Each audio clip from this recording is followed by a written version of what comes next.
What's up, y'all? I'm Spade, and this is my review of Predator Badlands, directed by Dan Trachtenberg, 2025.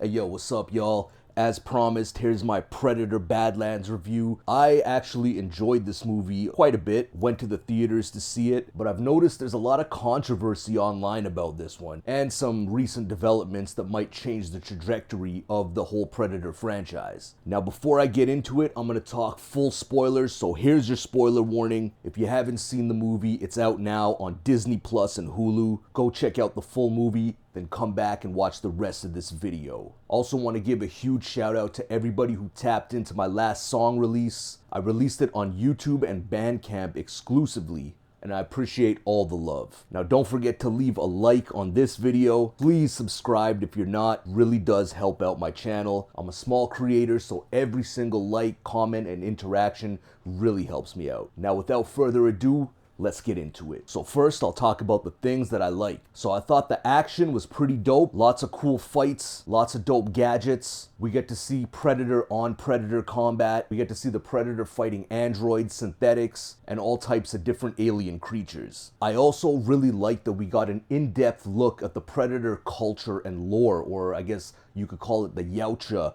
culture and lore, from an inside perspective from the Yautjas. You get to see a little bit of their family dynamic, clan dynamics, and the inner workings of their society. A lot of people don't like that they explored this. They want it to be a mystery, but I'm all for it. I thought it was very akin to the Dark Horse comics. Those comics do explain things like Predator blood feuds between clans, bad blood, holding grudges, and having beef with each other. I actually really liked the inclusion of the Weyland-Yutani Corporation. I thought it was dope. I thought it was about time there was a crossover like this. Not in an Alien versus Predator movie, but just the mention of the corporation within the Predator franchise. I think there's a lot of potential to build on that. And I actually did enjoy Deck as a character. I know a lot of people said, oh, he's weak, he's feminized, he's woke, but I really didn't get that at all. In the beginning, it's explained that he's a runt, he's the weakest one in his clan. His own father wants to kill him, and he's out to prove himself. I actually did like how they handled his character. He wasn't cracking jokes. There was actually almost no humor coming from him. There were a couple times where it was deadpan, or he just said something to bring something back that another character said, or that Elle Fanning's character said, and I thought that was appropriate. He was cut and dry, he was mean, he was rude to the other characters around him. The only thing that I didn't like about the portrayal of Deck is that they kind of forced him into this whole makeshift Guardians of the Galaxy type family, and I think that it is kind of out of character for the Yautja and for the Predators. I did like at the beginning how he told Elle Fanning's character, you're just a tool for me to use, and he was just very cut and dry with her. Hey, you help me, I'll help you, and then after that, we're done. And I thought instead of a sentimentality between her, him, and the cutesy little creature that they found, and having them become a family, I think they should have focused more on it being a clan of warriors, that he would say that, oh, you know, she's more than a tool, she's a worthy warrior, and that maybe he's gonna train the creature to become more vicious, to kill more stronger prey, or, you know, that it would be his mount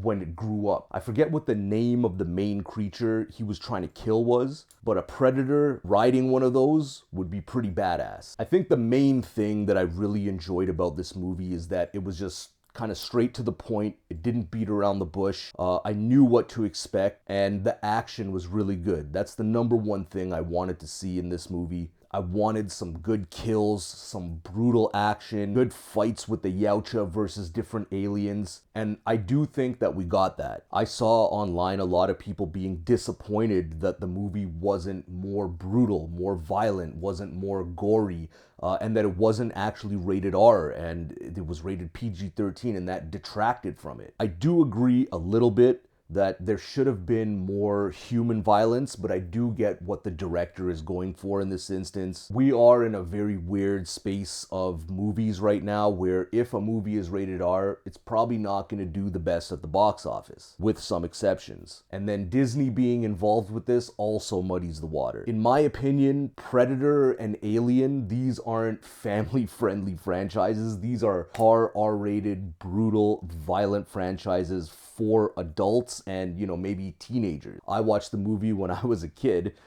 Some of the Alien and Predator movies were actually kind of scary when I was a kid, but I thought they were cool as hell. But I also understood that they're supposed to be this brutal. They're supposed to be violent and shocking. And while I did enjoy the action, I think that's the biggest detractor from the things I liked about this movie. But they did find interesting ways to go around it. That's not to say that there isn't a lot of kills, there isn't a lot of gore, and there isn't a lot of synthetics being sliced up and just torn apart. The reason it doesn't get the R rating is because there's no red human blood. And this is a thing in a lot of movies. Even if you go back to Lord of the Rings, they get a PG-13 rating, and even Star Wars. It's because the characters that are being killed or dismembered, they don't bleed. A lot of the times they aren't human, so it doesn't count as gore and it doesn't count towards the R rating. Now again, I understood why they did that. They want more people in the theater. A bigger age range allows for that, but I thought it could have been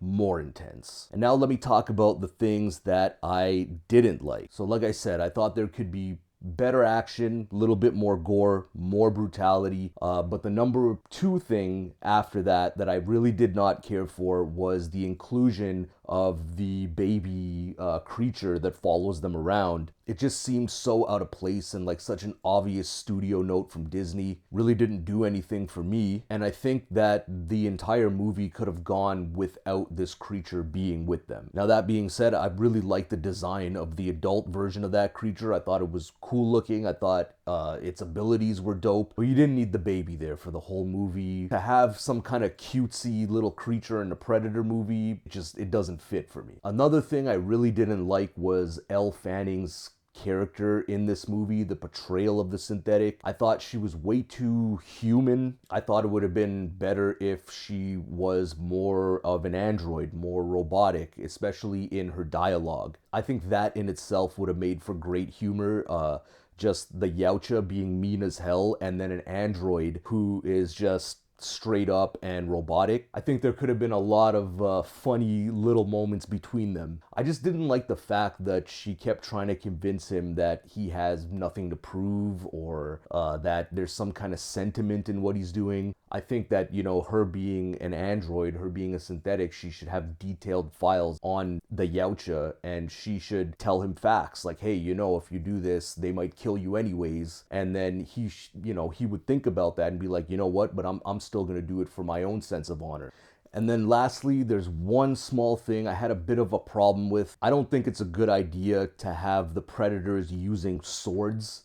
I like in the past how they have their claw weapon. I think that's more than good enough to have some kind of sword or blade fight. With them swinging around swords, it just kind of turns into Star Wars, and I feel like we already beat Star Wars to death. There's no reason to try and make the Predator franchise into some high sci-fi, PG-13, cutesy sci-fi fantasy series. I really hope they're not going in that direction. But that about covers it from the things that I didn't like. So I thought Predator Badlands was pretty good, not great. I thought it had some dope action, a cool story. I really liked Deck's character. And I just like everything related with the Predator and Alien franchises.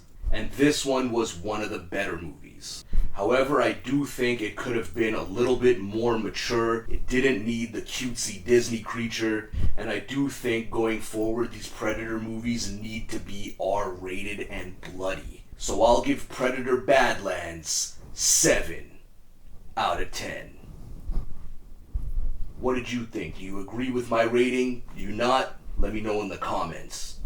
Now we'll talk more about this movie and what it hints at for the future of the Predator franchise and just some of the lore surrounding it. So if you go back and look in the movie reviews I did previously, you'll see that I also reviewed Prey, which was the first Predator outing for Trachtenberg. I really like that movie as well. Both of these movies, I think, have a similar standing. There are a lot of things I like about them. There are a lot of things that I think they could have done better. Overall, though, I enjoyed them more than I disliked them. I will say that. The animated movie that came out, Predator Killer of Killers, I think that's probably the best piece of Predator media that has come out recently after Predator 1 and 2. Predator 1 is an all-time goated film. Don't at me, don't message me, don't comment about that. I'm not responding. Predator 2, I like it, but I do like where Trachtenberg is taking the franchise. I like the idea of having the past opponents of the Predators frozen in some kind of ship. I like the idea of like some kind of battle royale versus all of them. I like the idea of the Alien universe being folded into this. I loved seeing the Predator King wearing the Queen Xenomorph skeleton in Killer of Killers. And to be honest, I wanted more of that in this movie. I thought we were going to get more about Weyland-Yutani. I thought maybe they would mention the Xenomorph. I thought maybe we would get some lore about the Yautja, what they've been up to, what the human race knows about them. These are the things I'm really interested in. I don't need to see the Predator jumping around and flying around like a superhero and doing flips. I need it to be menacing. I want the lore to be like weird and just what the hell. And I want to wonder more.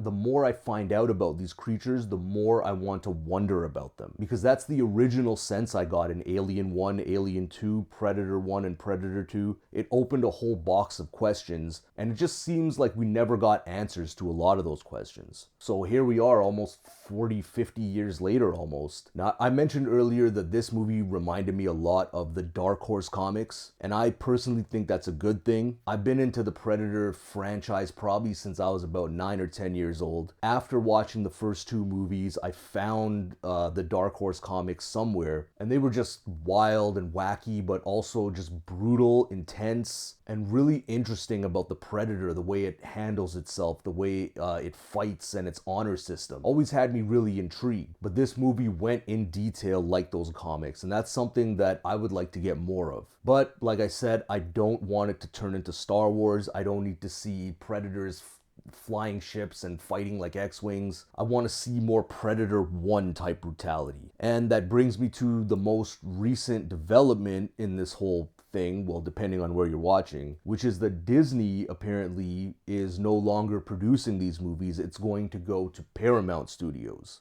And I think that is a better fit. I agree with it. Predator franchise does not belong anywhere near Disney, does not need to be Disneyfied, but overall, this is a way better outing than The Predator or Alien vs. Predator or Requiem. Kind of puts things back on track, and I'm here for the future. I hope we get a lot more stuff. There's been 3 movies in the last 5 years, and I'm here for more. So let me know, what do you think about Predator Badlands? Did you love it? Did you hate it?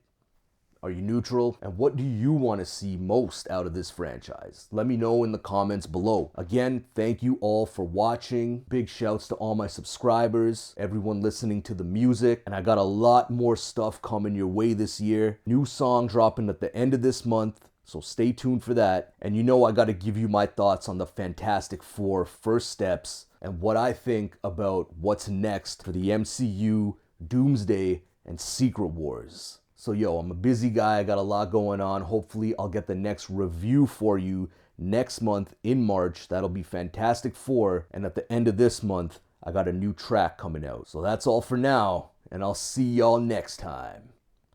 Peace.